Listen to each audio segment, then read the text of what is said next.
¿Alguna vez has sentido que algo te observa en la oscuridad de una casa solitaria?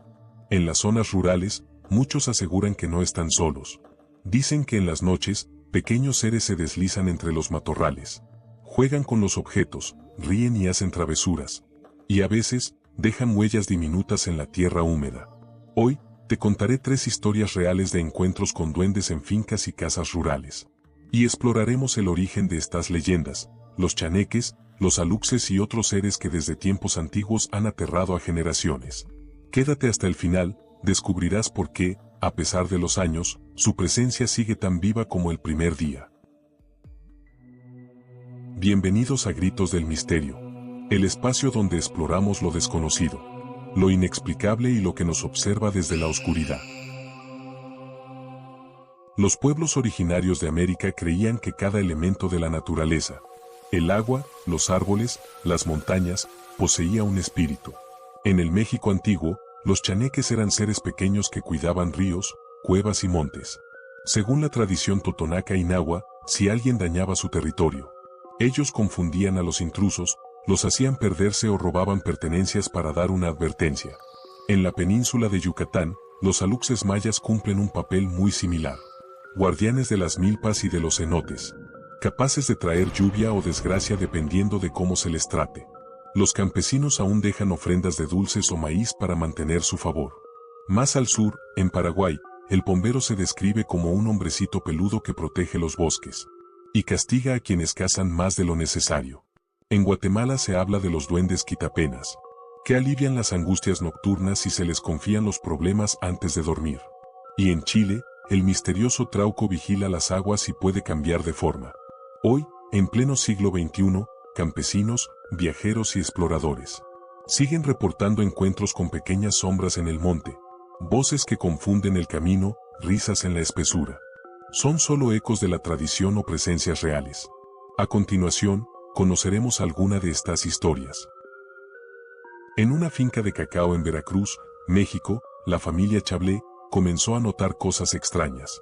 Primero fueron ruidos en el techo. Luego, herramientas que desaparecían. Hasta que una madrugada, Milena, la hija menor, despertó llorando. Decía que un niño pequeño, de rostro arrugado y ojos enormes, le hablaba desde la ventana. El padre, incrédulo, decidió vigilar.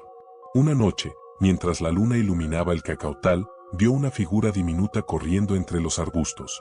Era apenas del tamaño de un niño de 3 años, con cabello enmarañado, pies descalzos, y una risa aguda que aún hoy, él asegura, no era humana. Algunos trabajadores de la hacienda dijeron: son chaneques, y hay que dejar ofrendas para que nos permitan trabajar. Milena también comenta que si no se tratan con respeto hacen travesuras como por ejemplo, hacer que la gente se pierda en el camino. ¿Coincidencia? Esa misma semana, la familia encontró en el patio una pequeña huella, más pequeña que la de un niño, marcada en la tierra húmeda. Milena cuenta que después de eso, acostumbraban dejar dulces en la finca para mantener contentos a los chaneques y cuidaran el cacao. Y aunque no volvió a ver al duende, chaneque, o lo que fuera, pasarían muchos años hasta que Milena se atreviera a mirar a la ventana por las noches. En el corazón de la península de Yucatán, donde la selva respira con un silencio milenario, los mayas dejaron un legado de historias que aún caminan entre los árboles. Entre ellas, una advertencia que se ha repetido generación tras generación. Los aluxes, pequeños guardianes de la naturaleza, aparecen cuando los humanos olvidan sus pactos con la tierra. Hace pocos años, un grupo de trabajadores inició la construcción de una obra cerca de un cenote en las afueras de Tulum, un lugar que los locales consideran sagrado. Al principio, todo parecía normal: el ruido de las máquinas, las palas clavándose en la tierra húmeda, el aroma del copal que a veces llegaba desde las poblaciones cercanas. Pero la primera noche, algo extraño ocurrió. Al regresar al amanecer, los obreros encontraron las herramientas en lugares distintos, como si alguien las hubiera movido con extremo cuidado. No era un desorden común, las palas estaban perfectamente alineadas, los martillos colocados en equilibrio imposible sobre las piedras. Pensaron en bromistas, tal vez en ladrones. Pero cada noche, la escena se repetía. Y cada vez, la disposición de las herramientas parecía casi ritual. Cansado y decidido a descubrir la verdad, el capataz del grupo, un hombre curtido por el trabajo y el sol, decidió quedarse a vigilar. Era una madrugada pesada, húmeda, cuando el reloj marcó las 3 en punto. La luna apenas iluminaba el claro, y la selva parecía contener la respiración. Entonces, lo escuchó.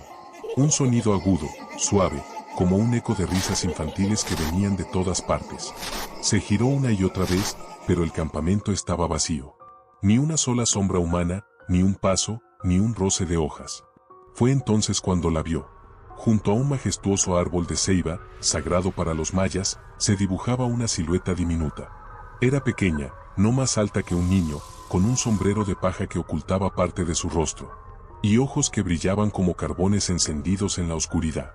El capataz, paralizado, sintió un escalofrío recorrerle la espalda. Quiso acercarse, pero en el momento en que dio el primer paso, la figura giró lentamente la cabeza.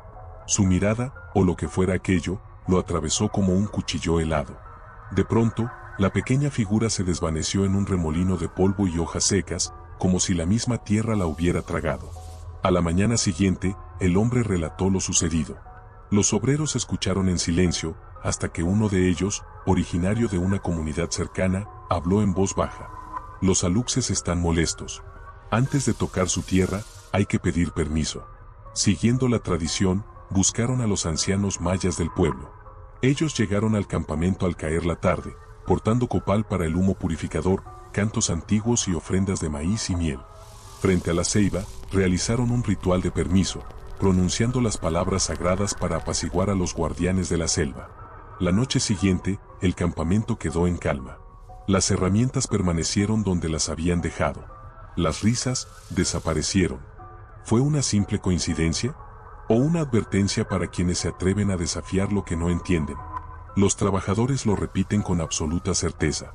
Desde el día del ritual, nunca más volvieron a escuchar esas risas. En lo profundo de las montañas de Boyacá, Colombia, se alza una antigua casa de campo, de muros gruesos y tejado de tejas rojas cubiertas de musgo. Una joven pareja, Laura y Andrés, decidió mudarse allí para cuidar la finca familiar, una finca que, según la gente del pueblo, guardaba secretos que no se debían despertar.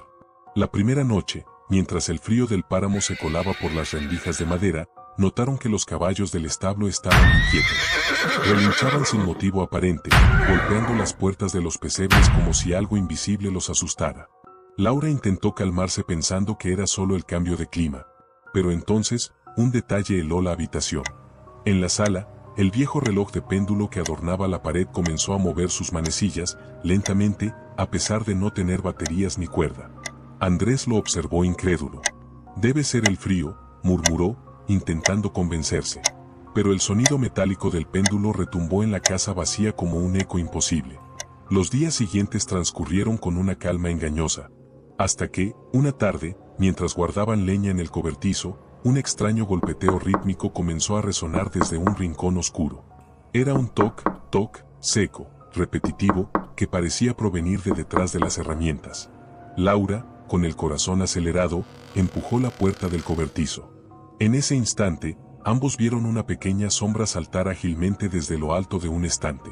Algo diminuto cayó al suelo, una piedra lisa, perfectamente redonda.